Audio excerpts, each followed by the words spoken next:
मुंबई के underworld mafia की कहानी शुरू होती है 1950 के दशक से। ये वो दशक था जब मुंबई सिर्फ 3 लोग के नाम से जाना जाता था।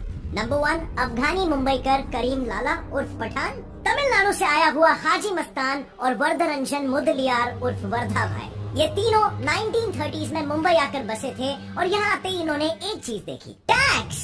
400% इम्पोर्ट टैक्स। लोग आज की तारीख में इतना टैक्स भरने के लिए तैयार नहीं है, वो दौर तो कुछ और ही था। अब यहीं पर इन तीनों को अपने धंधे का मौका मिल गया, इम्पोर्ट टैक्स को चकमा देना। बॉम्बे पोर्ट पर कूली से शुरुआत करने वाले मस्तान ने इलीगल इम्पोर्ट में अपने पैर गाड़े। विक्टोरिया टर्मिनस रेलवे स्टेशन पर कूली का काम करने वाले वरदरंजन ने कार्गो की चोरी और सिटी में शराब के डिस्ट्रीब्यूशन का रास्ता पकड़ा और पठान करीम लाला ने अपने तगड़े शरीर और अन्य अफगानी पंटरों के दम पर एक्सटॉर्शन रैकेट्स के साथ साथ शराब और गैम्बलिंग के ठेके चलाना शुरू किया। खैर, वैसे तो गैंगस्टर्स अपने इलाके में किसी को बर्दाश्त नहीं करते, खास करके कंपेटिटर्स को, पर इन तीनों के बीच एक आपसी समझौता हो चुका था और तभी तो मुंबई की एक माइंड में ये तीनों तलवारें होने के बावजूद भी सब कुछ बिना किसी राड़े के आसानी से चल रहा था। पर जैसे जैसे करके इन तीनों का दबदबा मुंबई पर बढ़ रहा था, 20 से 25 सालों के दौरान एक बच्चा मुंबई का चौथा हिस्सा लेने खड़ा हो रहा था।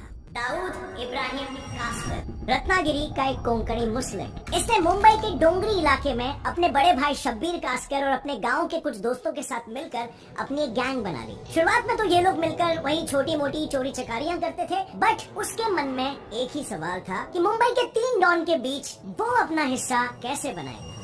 उसे बस एक ही ऑप्शन दिखाई दिया कि मुंबई में रह रहे किसी भी डॉन को बस उंगली करो, उसकी गैंग से लड़ो, उसको हराओ और अपना हिस्सा